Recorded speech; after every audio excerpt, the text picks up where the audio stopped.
नमस्कार, news India देख रहे हैं आप और आपके साथ मैं हूं अंशिका पाठक। बुलेटिन की शुरुआत करेंगे बड़ी खबर के साथ। ज्ञानव्यापी मामले पर सुप्रीम कोर्ट का निर्देश, शिवलिंग वाली जगह की सुरक्षा हो। सुप्रीम कोर्ट ने कहा कि जहां पर शिवलिंग है वहां की सुरक्षा हो, सुरक्षा व्यवस्था से नमाज बाधित ना हो। सुप्रीम कोर्ट का वाराणसी जिला प्रशासन को निर्देश। सुप्रीम कोर्ट में अब 2 दिन बाद सुनवाई होगी। सुप्रीम कोर्ट में 19 मई को अगली सुनवाई होगी, तो 2 दिन के लिए जो समय है वो लिया गया है। और इन सब के बीच जो कोर्ट ने कहा है वो ये कि जो शिवलिंग वाली जगह है वहां पर सुरक्षा हो, सुरक्षा बढ़ा दी जाए, सुरक्षा व्यवस्था से नमाज बाधित ना हो। सुरक्षा तो हो लेकिन ऐसा ना हो कि जो लोग नमाज पढ़ रहे हैं उनको कोई परेशानी हो। तो कोर्ट 16/5 को वाराणसी अदालत के द्वारा दिया गया था कि जहां शिवलिंग पाया गया है उस शिवलिंग के एरिया को प्रिजर्व किया जाए। जो वुजू खाना है जहां की शिवलिंग पाया गया था उस एरिया को कल जो जिला कचहरी वाराणसी है उस एरिया को उन्होंने सील किया था और उसको प्रिजर्व करने की इजाजत जिला प्रशासन और राज्य प्रशासन को दिया था। आज माननीय सर्वोच्च न्यायालय ने यह कहा कि जिस जगह पे शिवलिंग पाया गया है उस एरिया को डीएम को आदेशित किया है कि वो प्रिजर्व करे और वहां पर किसी तरह का घुसपैठ न होने पावे। और जो दूसरा आदेश उन्होंने दिया है कि उस एरिया के अलावा मस्जिद के अंदर जो मुस्लिम समुदाय के लोग हैं वो नमाज अदा कर सकते हैं जब तक कि इस पिटीशन में जो प्लेंटिफ नहीं आते, अपना पक्ष नहीं रखते, तब तक के लिए व्यवस्था आज की गई है।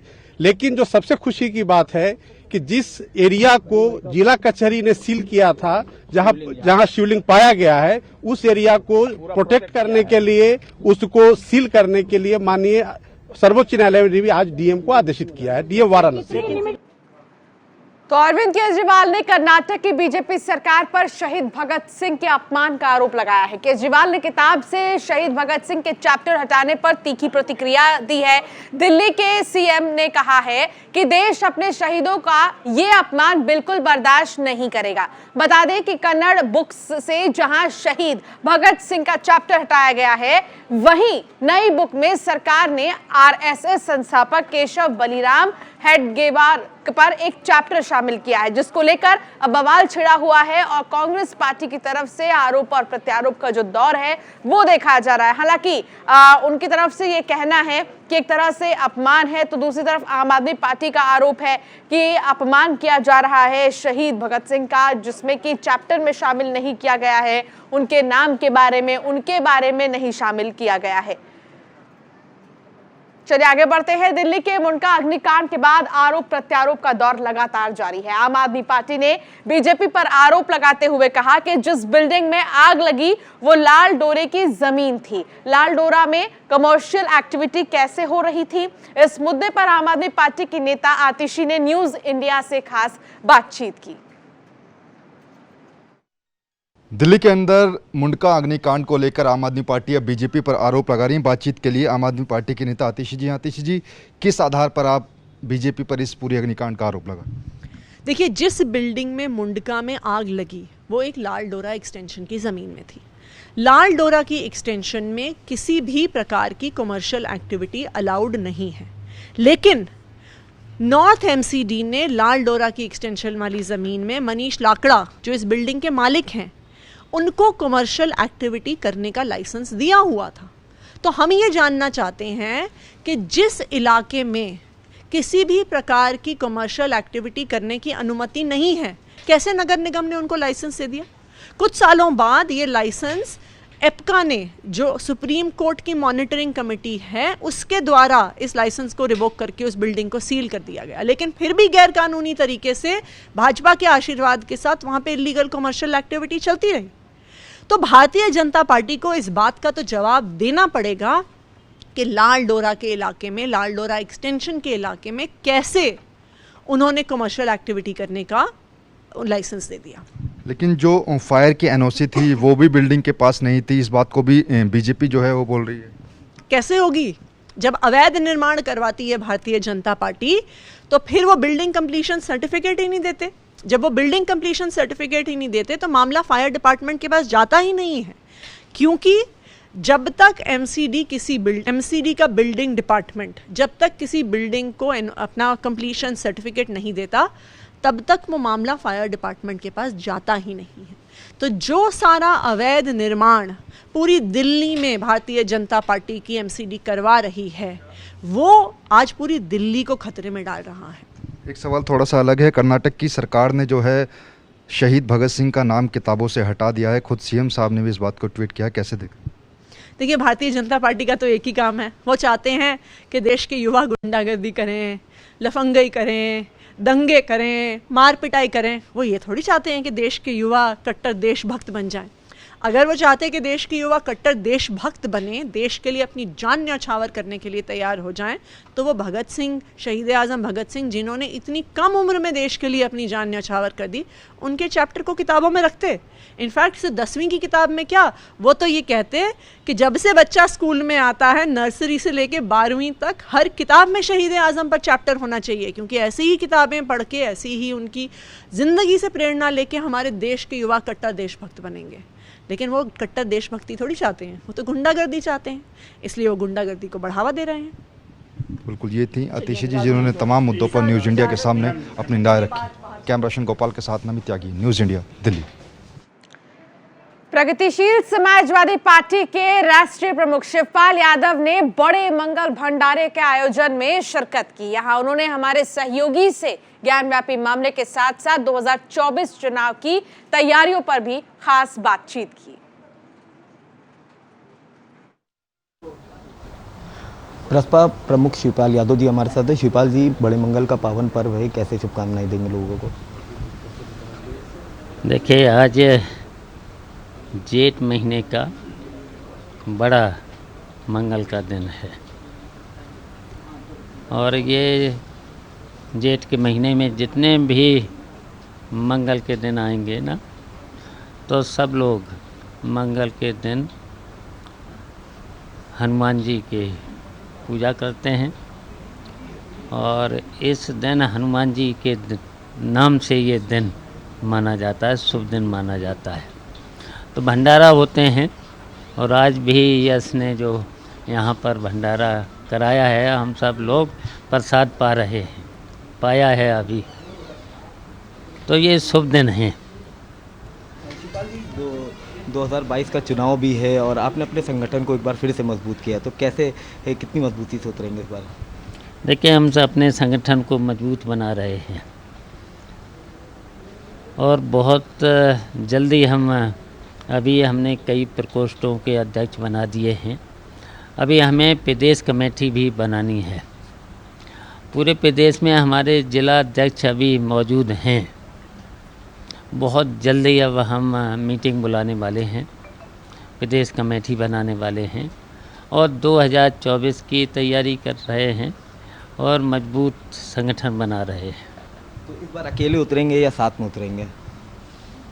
देखिए, ये तो समय, अभी हम मीटिंग करेंगे अपने संगठन की, बातचीत करेंगे अपने नेताओं से, सभी नेताओं से बातचीत करके रणनीति बनाएंगे। एक ज्ञानव्यापी मस्जिद का मामला चल रहा है, उस पर तमाम तरह की राजनीति हो रही है, इस पूरे मामले को आप कैसे देखते हैं?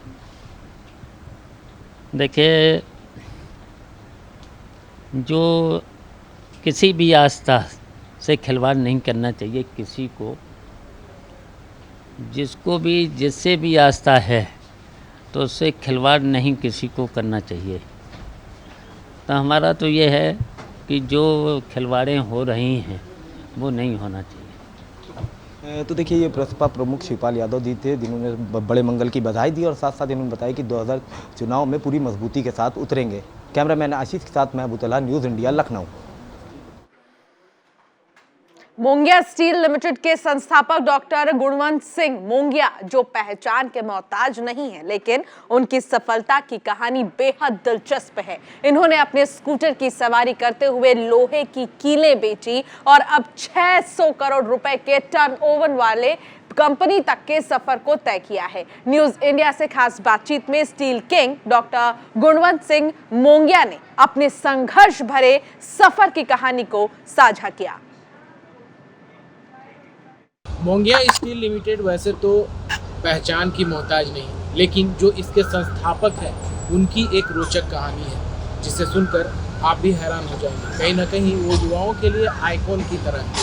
अभी गुणवंत सिंह मोंगिया जो संस्थापक हैं मोंगिया स्टील लिमिटेड के, वो हमारे साथ हैं। उन्हीं से जानते हैं उनकी जुबानी कि किस तरह से एक स्कूटर से लोहे के कील बेचते हुए उन्होंने स्टील फैक्ट्री का सफ़र तय किया है। आपका बहुत बहुत स्वागत है। सबसे पहले तो ये जानना चाहेंगे कि सफ़र जो आप कर रहे हैं वो क्या रहा, खास सिर्फ ये है कि जैसे जैसे इंसान आगे बढ़ता है उसी प्रकार उसको आगे का रास्ता समझ में आता है। हम पहले से बहुत बड़े बड़े टारगेट बनाते हैं तो हो सकता है हमारे सक्सेसफुल ना हो, लेकिन एक कोशिश, लगातार कोशिश, ईमानदार कोशिश, मेहनत। बरेली में इत्तेहाद मित्तल और काउंसिल यानी कि आईएमसी के राष्ट्रीय अध्यक्ष मौलाना तौकीर रजा खान ने अपने आवास पर पत्रकारों से बात करते हुए कहा कि मौजूदा हालात में देश अपने नाजुक दौर से गुजर रहा है। जगह जगह कौरवों और पांडवों के सभाएं हो रही हैं और ज्ञानव्यापी के सिलसिले में मैं हिंदू भाइयों से कहना चाहूँगा कि आपके धर्म का किस तरह से मजाक उड़ रहा है। इन्हें फाउंटेन और शिवलिंग में अंतर समझ नहीं आता। ये चाहते हैं कि हिंदुस्तान में एक और बंटवारा हो जाए। इसको सुनाएंगे, लेकिन इससे पहले असदुद्दीन ओवैसी का क्या कुछ कहना है, सुनिए। The word is Supreme Court in the impugn order. So don't go along with it. They said in the impugn order. वो पढ़िए आप। अब ये उसका बाजा मत बजाइए। पर सर उसको प्रोटेक्ट करने की बात की गई है। सुप्रीम कोर्ट ने कहा कि सुप्रीम कोर्ट ने इन द impugn ऑर्डर कहा है। और एक बात याद रखिए, वजू करना जो है मुसलमानों में रिलीजियस ऑब्जर्वेंस में आता है, तो वजू करने की इजाजत है इसमें। उसको प्रोटेक्ट नहीं करना चाहिए, वजू करना चाहिए वहां पे, ये बोल रहे हैं आप? नहीं, मैं कहा भाई बोल रहा हूं, आप बोल रहे हो। मैं तो इन कोर्ट का ऑर्डर आपके बोल रहा हूं। कोर्ट ये बोला कि religious you can go and with all and observe when you can perform all your namaz with the religious observances. But at the same time, religious. Please understand, religious observances also include performing wuzu, performing ablution. And the court said in the impugn order, my whole contention was that number one, this whole survey is completely wrong. Appointment of commissioner is completely wrong. It violates 1991 Act and procedural unfairness.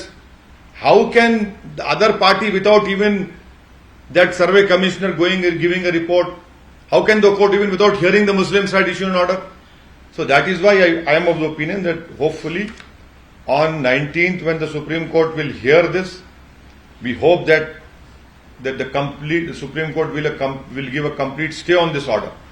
Sri Krishna Janmabhoomi has and do complete justice. Sir, a similar petition has been moved in Mathura, sir. There, the petitioner has requested court to stay to seal Shahi Idgah and deploy security there, sir. Well, you should go back when the Babri Masjid title suit judgment was given. While addressing you, all of you were there at that point of time. You are witness to what I had said. I had said that judgment will open doors and similar demands will arise, and now similar demands are arising now. How you see, sir, similar kind of issue being raised in Karnataka, sir? They are completely wrong. They are completely wrong, and that is why we hope that on 19th, when this matter will be heard by the Honorable Supreme Court, the Supreme Court will give a complete stay order. I don't know what the Supreme Court would do, but I expect and I hope that the Supreme Court will give a complete stay order and a complete justice will be done, and there will be a full stop to all these issues, because the Supreme Court has said in the Supreme Court judgment of Babri Masjid Ram Mandir title dispute that 1991 Act relates to basic structure of our constitution, and this whole argument which the Sangh Parivar gives, historical wrong. Supreme Court, they should read that paragraph 83. Sir, जो हिंदुओं की आस्था है वहाँ पे नंदी भी मिला है और बोल रहे हैं कि वो शिवलिंग है, उसको मानने के लिए तैयार क्यों नहीं है सर? कौन लाने को तैयार नहीं है? आप मानने के लिए क्यों तैयार नहीं है? कोर्ट को जाके बोलो ना, आप एक बात सुनिए कि आप लोग ये क्यों नहीं दिखाते आपके मीडिया पे? जिस दिन देश के प्रधानमंत्री नरेंद्र मोदी काशी की वो जो मंदिर को बड़ा खूबसूरत बनाया उन्होंने, उस दिन एक नंदी को वहां पर दफनाने की कोशिश की गई थी। ये कैसा, आपके पास क्या प्रूफ है सर? अरे आपको दिखाएं क्या, हम बताएं आपको? वो जो नंदी अभी जो वहां पे है, वो मैं उसकी एक नंदी को वहां पर दफनाने की कोशिश की गई। अरे रिपोर्टेड है। आप ऐसा है ना, आप लोग मीडिया में आप लोग भक्त बने हुए हैं, आप लोग दिखाते नहीं है सच। आपको ही दिखता सच? हमको हाँ, हमको तो हमको दोनों आंख से देखते हैं, हम एक आंख से नहीं देखते ना। Sir, All India Muslim Personal Law Board, we have learned that it has called an emergency meeting. You are a member of Personal Law Board. Asaduddin Owaisi को आप सुन रहे थे। वाराणसी कोर्ट का फैसला गैर कानूनी, ओवैसी का ये कहना है। साथ ही आपको बता दें कि ओवैसी ने कहा ज्ञानव्यापी में सर्वे का विरोध करता हूं। तो ओवैसी ने अपनी बात रखी है। वाराणसी कोर्ट का फैसला गैर कानूनी है। असदुद्दीन ओवैसी जो कि AIMIM के चीफ है, उन्होंने अपनी राय दी है। जो कोर्ट का फैसला है, जो कोर्ट में 2 दिन का और भी वक्त समय लगेगा, उस पर भी ओवैसी का कहना है कि जो फैसला लिया गया है वाराणसी कोर्ट की तरफ से, ये गैर कानूनी है। यानी कि असंतुष्ट नजर आए असदुद्दीन ओवैसी। लेकिन इन सब के बीच असदुद्दीन ओवैसी ने मौजूदा सरकार पर भी तमाम सवाल खड़े किए हैं।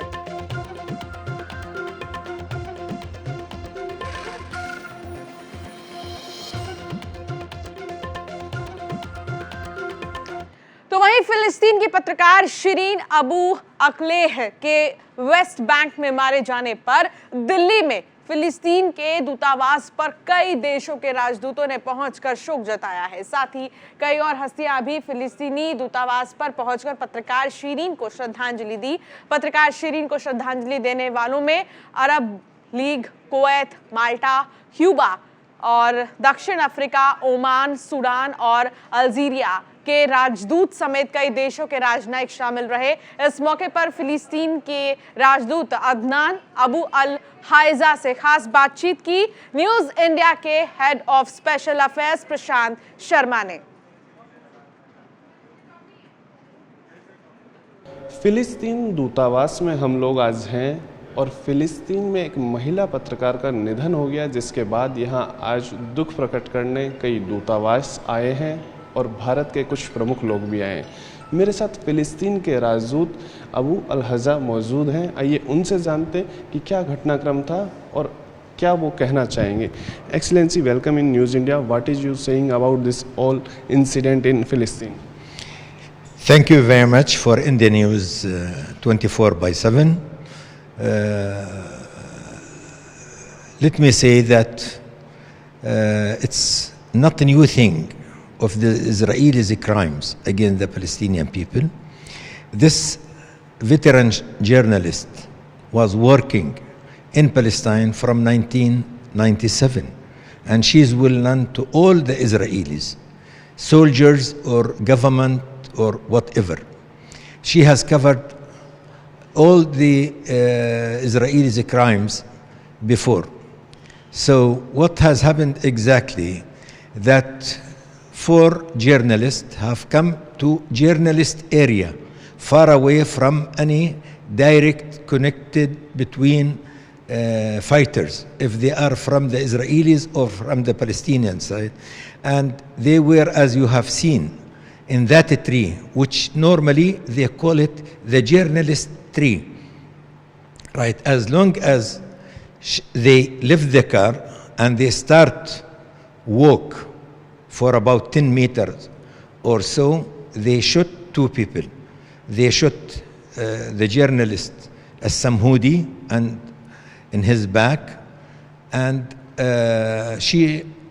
Shireen was shouting that Samhoudi has been injured 2 times, then she has been shot. And they knew that they shot Shireen, right?